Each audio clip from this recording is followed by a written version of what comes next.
let's do this. We got another lullaby stories here with today's guest, Andy, aka Kris Cayden. We got him in the chat here today. Pretty excited to talk to him, get a good little interview going on and whatnot.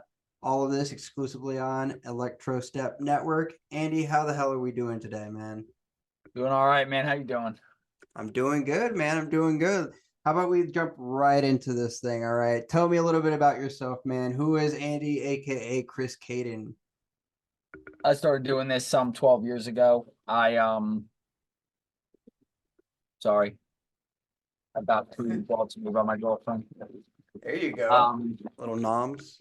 Little noms. So,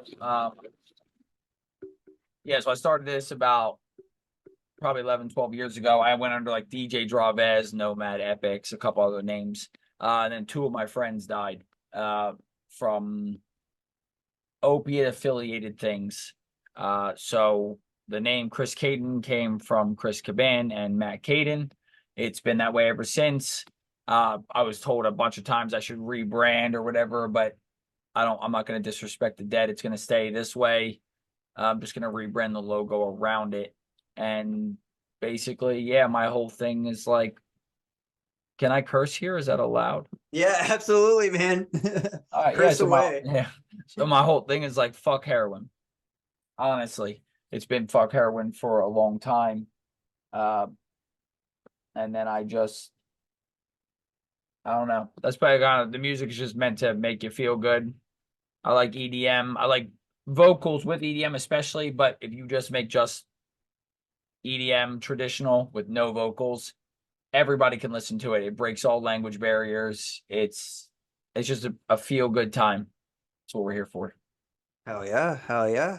So let's rewind a little bit about the rebranding stuff. You've gone through a different couple of names, right? What was the importance of switching those names before you got the Kris Cayden? And what's the importance now of rebranding the Kris Cayden project? Well, I was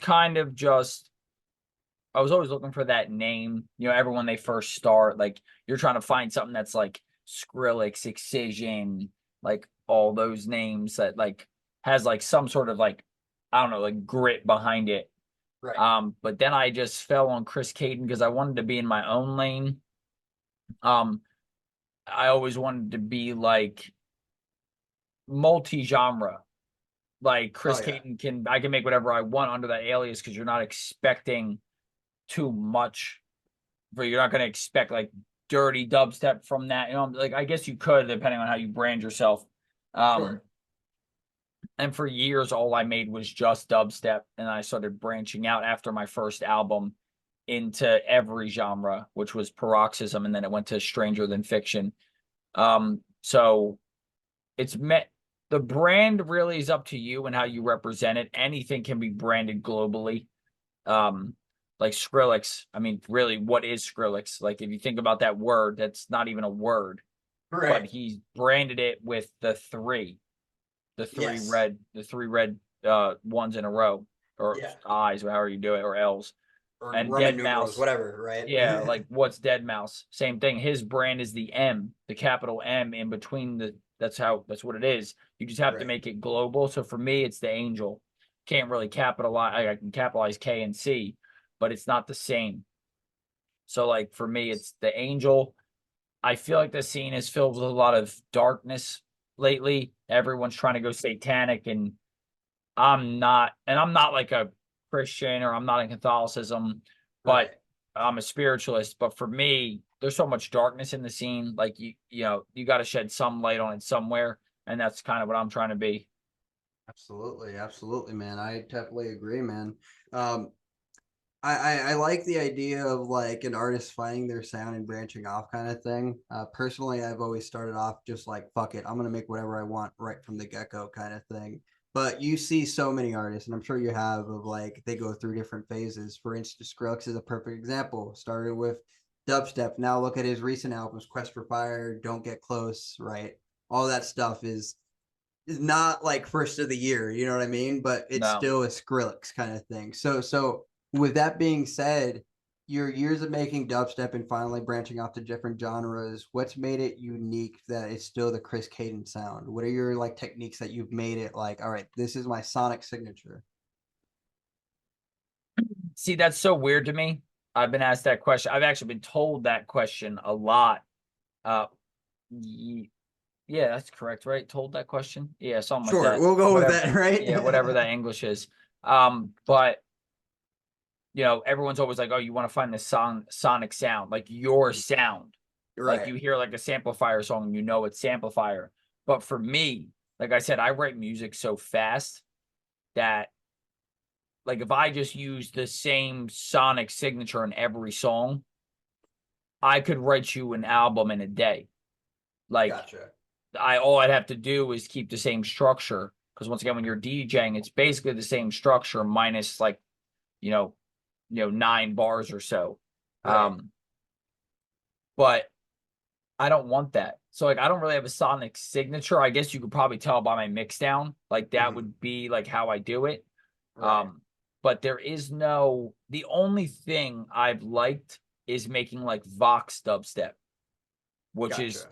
like the drop is made out of like vocals I turn into bass sounds. And I discovered how to do that on my song Love is on Fire, which I released like 4 years ago at this point.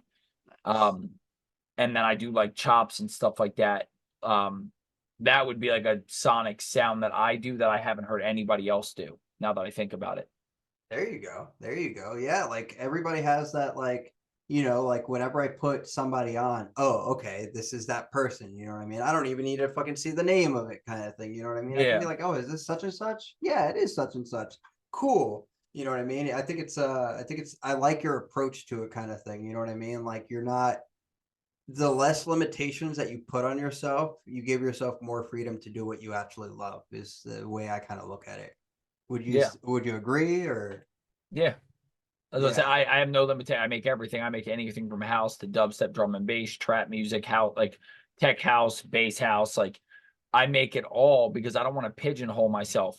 Right. Like I could play with, I don't make like progressive house, but I could play with like DJ Slater or Right. is right. I can why AC Slater? AC Jesus. Slater. Yeah, Um, yeah. Nightcore shit. yeah, Yeah. Nightcore stuff. But I could also play with Jaws and I could play with Marshmallow because I have like the poppy house stuff. I could also Right. play with the Rhythm Kids because I have rhythm songs that I make as well. Right. Like, I don't want to just be that one person. Like, Right. I don't know. They say you need a sound to have a fan base. You only want to make like one genre of music to gather that I don't fan base. believe that either. And then, as I'm saying, and then you branch Yeah. off. But like, for me, I'm like, yeah, but I want my fans to just be like, ooh, what's he releasing next? Like, kind of like a mystery box. Yeah, yeah. I mean, hey man, loot boxes, mystery boxes, that's all the rage nowadays. You never know what you're gonna get, right? Yeah, just release whatever you want. That's kind of where I'm at. Exactly. So speaking about like you said that you can play for such and such person. Tell me about the shows that you have done then, because it seems like because you're so like such a Swiss Army knife of a man kind of thing, right? Um, what's that led you in terms of performances? It's normally the same. It's dubstep. I get booked under dubstep, but then I just play what I want. So Right, like, I'll get booked with I don't know, man. This is before COVID because, like I said, I'm coming back now, so doing everything I right. can. But like before COVID, I was with Spaghetti and Eliminate. But my set was no, actually that one was probably dubstep and future bass. So Yeah, like I would play what I wanted to on that account, but obviously through COVID is when I really started branching out and learning how to make everything else: house music, trap. Well, I had trap music, house music, right. um, like and all types of house, like tech house, bass house, minimal house, like all that stuff. I really actually my song "Leave Like That" is probably my favorite song I ever made, melody wise. That it's also Chris's favorite song. Oh Um, yeah. he's literally Shout played out it like Chris. yeah, shout out Figment. He's literally played it Easy like boy. he's played it like 50 times or so. Like he literally said, "Go check your numbers yesterday," and I checked it. He literally has listened to it like 50 times in a row. Nice, nice. No, I love that, man. Especially when it like it's nice to be homies with other producers, but whenever you can actually be like, yo, this song, this song right here, this song is my shit. For Yeah, that's me, nice. for me, it's Bliss from him. That's for sure. Like that's my all-time favorite song from good old Figment right there, man. Like so it's nice to be able to have that kind of like support system and whatnot. You know what I mean? So it's pretty dope to have that. But with that said and whatnot, man, what do you like? What is your favorite aspect about performing at these shows? Like, what has been like your like?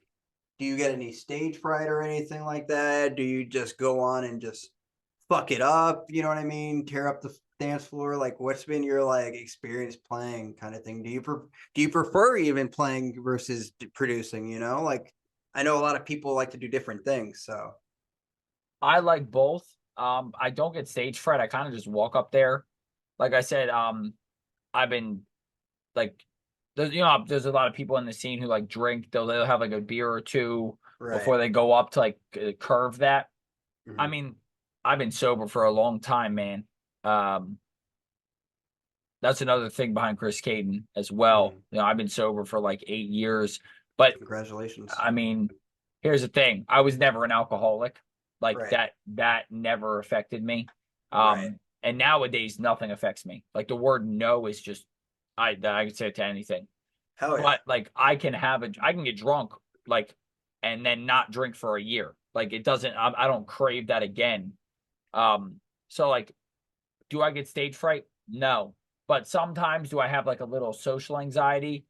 Yeah, so I'll have like a Corona or two to like curve Mm-hmm. that. Yeah. Um, because like I get nauseous, man. Like that social anxiety gets heavy with me. So Yeah. like, Yeah. but it varies. Like I said, it varies. Like I can have like a beer or two and like move forward, um, Right. with my time and not that doesn't affect my sobriety. Like I said, Right. I use that term loosely because people will take that as like, well, you're not sober if you do this. Right. But once again, I can drink on Responsibly. Saturday and Yeah. then never not do it again for a year. Like if I go on vacation, yeah, do I have a few drinks or a pina colada? Yeah, Hell yeah. absolutely. But once again, it doesn't, I'm not addicted to it, so I can just put it down. Hell yeah. I don't smoke Hell yeah. cigarettes. I don't vape. I don't do nothing. I do No, Zen. that's I do there you Zen. go. Shout out Zen, man. Those things are really can get you by for sure. Yeah, I Um, do that. I mean, hey man, it's better than all the other alternatives, right? I couldn't breathe. So like I can breathe. There you go. You can breathe clearly now. You know, that's pretty awesome there, right? Shit. So let's see here. So, you know, you played with these DJs and whatnot and all this stuff, and you've been doing shows and whatnot. What came first, the producing or the DJing for you? It was producing actually. Producing came first. And then the DJing came and then deeper dives into producing happened when I started taking it like seriously. Gotcha, gotcha. Now, how long did it take you for producing to get into DJing, or were they both pretty like lined up? Like there wasn't really much time in between those things. Actually, now that I think about it, now you said it out loud, like I got into producing, but I think DJ was a priority first. And then I was like, "Ooh, shit, I like this stuff. Let me learn how to do this." So then I did it that way. Gotcha, gotcha. Hell yeah. Yeah, I've gotten a lot of different like opinions on that kind of thing. And what I've been seeing more and more is like I see a lot of these new guys and whatnot. They start as DJs and they somehow just get like a lot of like audience that way and then decide to go into like the producing side of things. So it's interesting to hear people that, you know, do a little bit of the producing first and then dabble into the DJ side more like me. Um, but whenever it comes to the producing side of things, right? What's your approach whenever you open up that DAW? You said that you can make like if you use just like one song in signature, you can make like literally an album in a day, right? How does one get to that point and what's your approach to getting those out so quickly and quality? Practice. Like, so Practice. I'm gonna shout out my dad here. I still do have a very supportive father. Um, he always wanted me to chase my dreams, like always, like because That's how he sees life. Like chase exactly what you want because it's too short to do some bullshit. Um, but I mean, years ago obviously when I lived with him, this is Mhm. back when I was like 21 years old. Mhm. I was in my basement that I turned into a studio for 19 hours a day. Like I would have my friend Brandon come over. He produces too. He still does. His name's Opeffects. Um, Shout out OpFX. Shout out Opeffects. And my one of my old friends, Clark, who I haven't spoken to in a long time, Mhm. but we would literally sit in that room for 19, 20 hours a day, get 4 hours of sleep, wake back up. I did that for 2 years, Wow. 3 years actually straight. All I did was learn, um, like basically self-taught. The only person who taught me like actually like what to do in the DAW was Slushy. Taught me for about 3 months. And that was like the curve that sped me Yeah. right up to where I would, and then now I learn more. Like Omega Mode is now one of like my really close friends. Um and Shout he's out taught Omega me, Mode. yep. And he's taught me more about like sound design, and he actually gave me tips for like a new master. I tweaked it to my own now, but that's what my new Right. master is. Um Nice. to make it like clean, the drums crispier. Right. Um and yeah, so basically just practice. Like literally just over and over again. And eventually repetition becomes standard and you just know. I open the DAW. I don't have a set tone that I go to. Like I'm not Mhm. like today I'm gonna make future bass. No, like I'll hear a vocal and I'll be Mhm. like, ooh, I'll do this. Like, and that's kind of what it just comes out. I also Hell yeah. don't think too much on a song. So if you open up Right. a project and you start overthinking it, just delete that shit. Open up a new one, restart. The projects that come the fastest are always the freshest tracks. They're like ready to go. Right, right. Yeah, I always like to tell people that the reason why I can make the shit that I do is like I treat it like a redheaded stepchild, you know what I mean? I don't get too much attachment. If it comes, it comes. If it doesn't, it doesn't kind of thing, right? And like you were saying about that curve, man, it's a great feeling. I've been taught by like a couple of mentors and whatnot that like, first you're gonna start off sounding like shit, but once you get to a certain point, you grow, like the growth is way more quicker than you ever could have thought. And Yeah. like I'm sure like every day you still learn. You don't know everything, you know what I mean? Like I'm constantly learning every day. You're constantly learning every day kind of thing. It just makes you a better producer overall, right? Yeah. Now, speaking of producing and stuff, what I see that you like to make a lot of remixes, a lot of originals and all that stuff, right? Do you have more fun having doing remixes or originals? And not only that, whenever you do get an idea for a remix, does it come to you, or do you just be like, oh, I like this song enough, let me see what comes out of it kind of thing, right? That varies.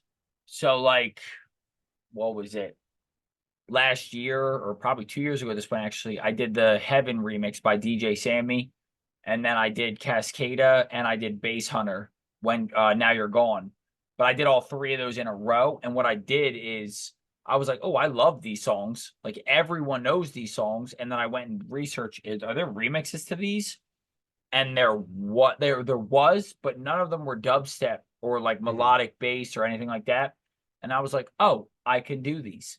Um, DJ Sammy took a long time because I wanted it to be like kind of perfect, but now I hate it because I don't like the mix down. Um, but and I feel like I could have did it better today, which I might Mm-hmm. probably go back and try to redo it, Sure. like for like a second time. But I mean, the classics, like honestly, today's music doesn't do the same for me, and that goes with even not EDM. Like, and most people agree with this. Like 2011 to 2014 EDM was like peak EDM. Facts. Like Avicii was releasing levels. Like Skrillex was just doing 300 shows a year. Martin Garrix released Animals. Like Steve Aoki, yeah, all that Steve shit. Aoki. Like they all had like all these bass, even the bass music. Like Zomboy was coming out. Like the whole Skrillex Yes. Zomboy feud with the All Is Fair in Love and Bro Step. Like Yeah, I remember that. that's what I'm saying. Like so, like that was like the peak time, and nowadays everything just feels like very cookie cutter. Mm-hmm. So I'm trying to add like a little bit of flair. I don't want to sound like everybody else, That's another Right. thing. I don't listen to EDM at all. Like, Interesting. not even a little bit. Um, I listen to just pop punk music basically all the time. And Mhm. I've got some ballads in there and some sad shit that I listen to, but Sure. if you listen to just EDM, then the EDM you make is going to sound like the EDM you're listening to. And it's not even your fault, but subconsciously you're just going for like, oh, this is fire, but you're relating it to something you heard. So I try to make it like sometimes I make it like the popular sound. Right. But like on my album, the one that I have, I some songs are like that. Like it sounds like just the shit you hear. Right. Other ones don't sound like that. I actually should have sent you that one. That's the song I should have sent you, I the mean, one you can that still doesn't send sound it like that. to me, man. Just drop that shit in the chat, bro. Like that's fine with me. But while you're doing that, man, no, that's fucking dope. Like I actually really respect that kind of thing, and it makes sense. You know what I mean? Like, um, speaking on that, then let's continue that conversation, right? So you say you don't listen to anything really EDM anymore. Who are the artists that you listen to on a daily kind of thing that you listen to? So my favorite album right now is Hotel Blue by Broadside. Like Okay. front, it's one of those albums like front to back. You can listen to every song all the way through, and it's a banger. Um, the last song he wrote about it's called Blue, and it's a very sad song. Um, but it's basically about life not being the same like after somebody dies. Because he found out his like fiance had cancer and she was basically they couldn't stop it. So he wrote the song for her. Um, and the whole album just speaks to me. Like everything about it. I listen to like State Champs, and obviously the OG's a day to remember. Everyone Yep. listens to them. Hell yeah. Uh, I listen to Charlie Puth. That's one of those the softer, more poppier guys I listen to. But the reason I listen to Charlie Puth is because that dude is just insane. Like Oh, absolutely. he writes his own lyrics, he produces his own music. He wrote "Stay" by Justin Bieber and Kid Laroi. Like that's his Yeah. song. Um, I mean, thinking about it now, like if I do listen to EDM, there's like one guy I put on. Like, well, two. Two. It'd Okay. be old Adventure Club and Yes.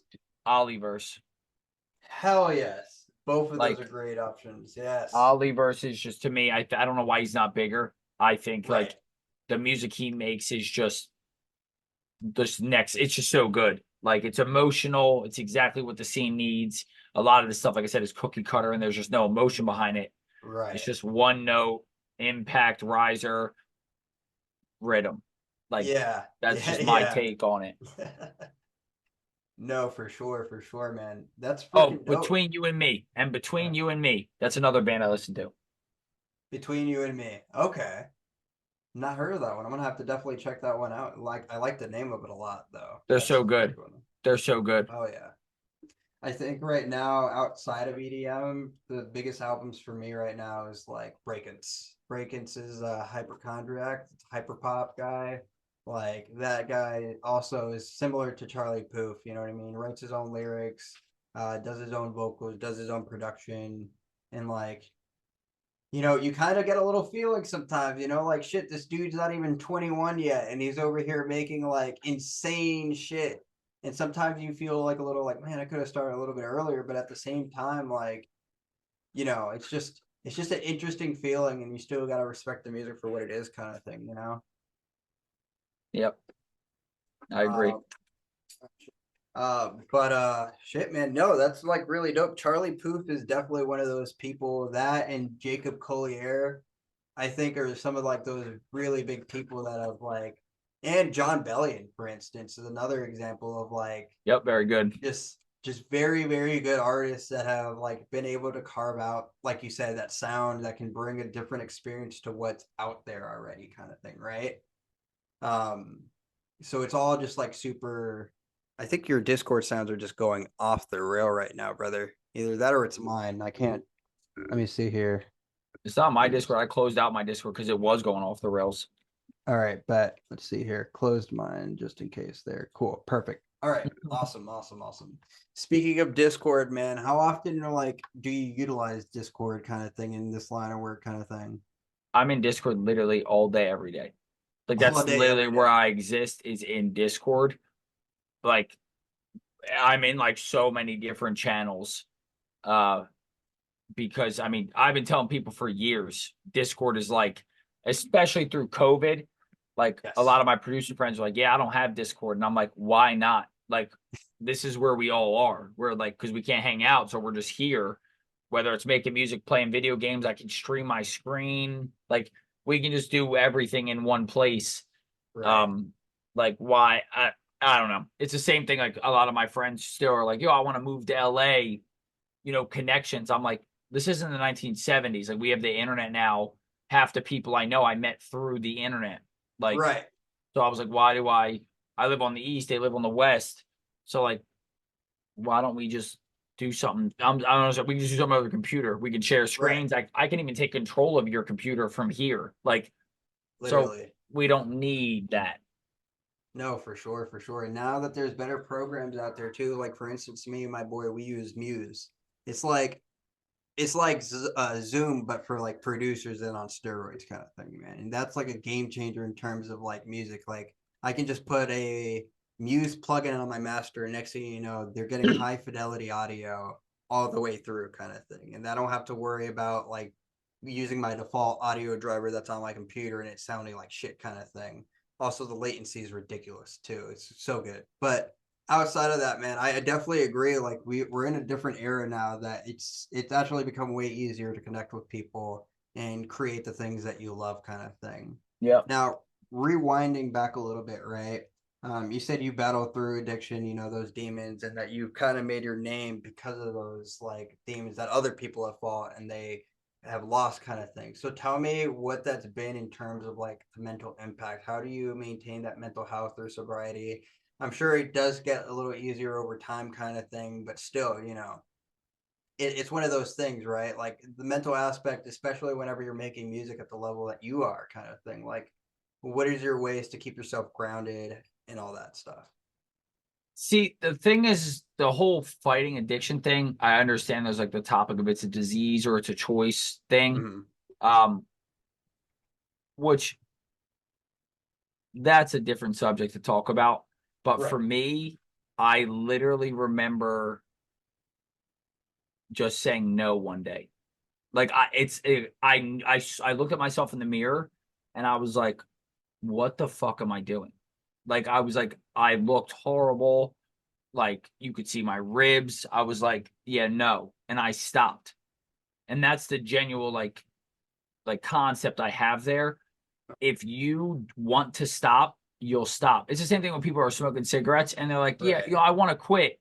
But like, do you? Because like if you really wanted it, you would. Right. So that's the thing. So I remember I just stopped. And then Mm-hmm. like a year later, I was smoking cigarettes still. And I was like, this is gross. And I just stopped. And then I never picked it up again. But then I was vaping. And then I remember the big snap that 3 years ago that happened when I was vaping was my little brother. He was 8 at the time. And he came downstairs and he was like, that looks cool. I'm going to do that when I'm older. And I smashed it on the ground that second. And I was like, no, it's not. And I stopped. Like, didn't do that since that day. Um, Right. because like once again, I wanted to stop though. I mean, the vape, I didn't really want to, but the second somebody I cared about so much, who was so who was so influenced by me and still Right. is to this day, I was like, yeah, no, like, and I don't do that anymore. So, but once again, if you want to do it, you'll do it. And there's not even like a little notion where like you could put a line in front of my face and you'd be like, you want to do this? And I'd be like, no. Like there, and not even a little part of my Right. brain is like, yeah, I want to do that. Like nothing. It's 0%. Like there's not even a decimal of a percent in there that's like, yeah, I still want to do that. I don't want to do it at all. Like that's not what I am. That's not what I want to be. I know what it does to people. I've seen what it does to people. I've lost about 30 people to drugs. I lost my best friend, like my all-time best friend died from drugs. And that was, to this day, the hardest funeral I've ever had to go to. Like, broken. And it still upsets me to this day that I had to see my best friend in a casket. No matter what I said or did, couldn't have stopped it. It didn't matter. So, and once again, some people, they never get to that point. It just eats them alive and then they don't make it either. For me, like I said, when he died, I was already, I don't know, this year is 6 years he's been dead. So I would have already been 2 or 3 years into being sober, I think, if I'm doing the math right, somewhere around there. Sure. But it was already like, it was fucked up, honestly. But like, that's, once again, everyone, you'll get to that point to where, like, if you have a problem doing drugs, you'll see it. It just takes you to see it. Because once again, I can't help you if you can't help yourself. Absolutely. And I tell people all the time, I've made statuses, like, if you are scared to talk to somebody and you need to speak to somebody about addiction and you're trying to stop, feel free to message me. I'll absolutely talk to you in any way I can to try to get you to stop doing it. It is a little tough, but like, everyone can do it. Everyone can. Absolutely.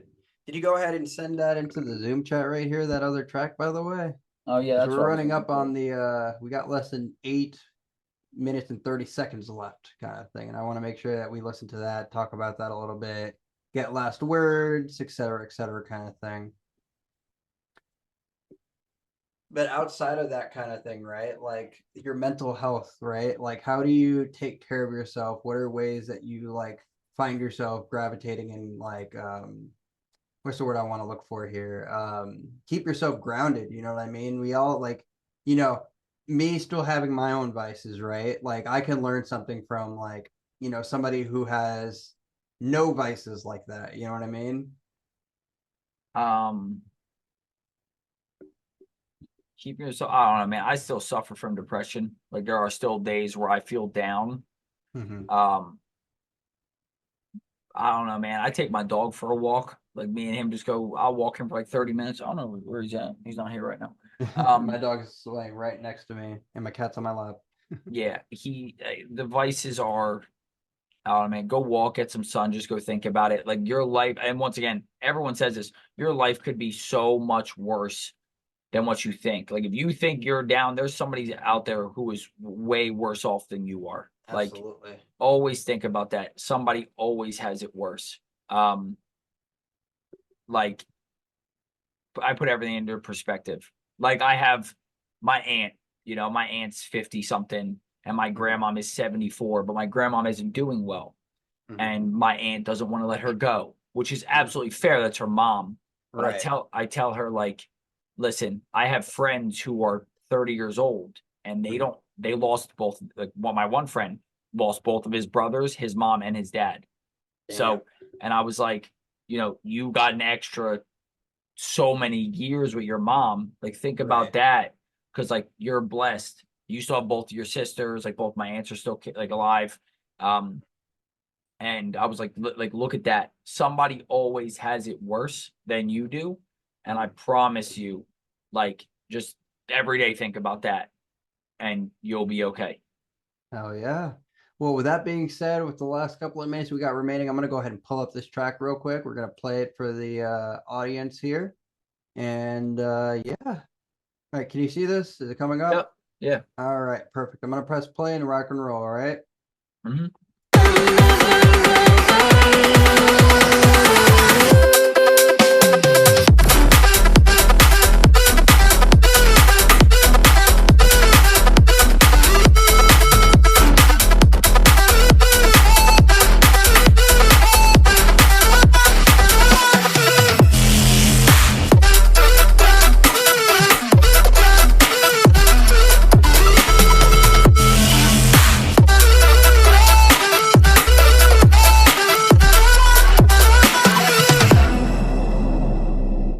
Dude, that was freaking awesome. I see what you mean by the vocal processing for your, like, your motifs on that track, man, for sure.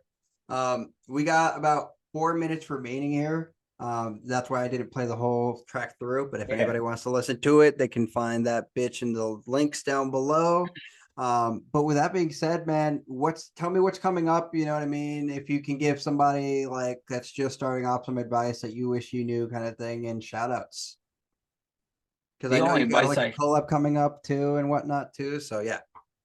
Yeah, well, me and Mimi's collab, that's coming out in like 10 days. The only advice I have to give anybody starting, man, like if you're really gonna do this or if you really want to do this as like a career, consistency. It's not even about the music anymore. It's about your social media presence. It's about everything but the music. Which saddens me because that's all I've always just wanted. I just want to just be about the music. Like if you like the music, that artist should be booked. Like that's just not how the world that's not how the world works. Right, right. But consistency, you know, make good friends, make good connections. Don't make everything about the music. Like my one tip is like I've been friends with 12th Planet for like since 2015. He's one of my closest friends, and that whole relationship, we didn't start speaking about music until this year. We basically just talk about football. Like he's an Eagles fan, I'm an Eagles fan. We talk about football and stuff like that. Um, when you just focus on somebody just for the music, that defers the relationship a little bit, and they feel a Absolutely. certain way. So just just be you too. Don't try to fit into a crowd. The crowd you fit in is the crowd you're meant to be in. You don't got to act like somebody else. Just be you and you'll be accepted. If they don't accept you, then they don't want the real. They just want somebody else. Oh yeah, man. I like that. I like that. Yeah. Your fucking 12 Planet's a dope man. I got to hang out with him once in a green room. Super genuine dude. And it's really dope meeting people that are like at that level that are humble and just, the last thing they want to talk about all the time is music. You know what I mean? They just wanna vibe, they just wanna talk to you on a human to human level, right? Yep. With that being said, you got any shout outs you want to do before I wrap things up, brother? Let's see. Omega Mode, Figment, Ope Effects, Blackout, um, Adventure Club, Cher, Jennifer Lopez, J Lo. J Lo. I'm trying to think who else. I can't even think off the top of my head. Mimi. I'll shout out Zach Claxton, Electrostep Network. Uh, I don't know. I can't think of. I'm really bad at like when you put me on the spot for names. No worries, man. No worries. Well, with that being said, thank you guys all for coming out to another Lullaby Stories with your host, Lullaby, exclusively on a Electrostep network with today's guest, Kris Cayden. Thank you so much for coming on, man. I appreciate you and your time, man. And yeah, thank you guys so much. Have a great one and peace out, everyone.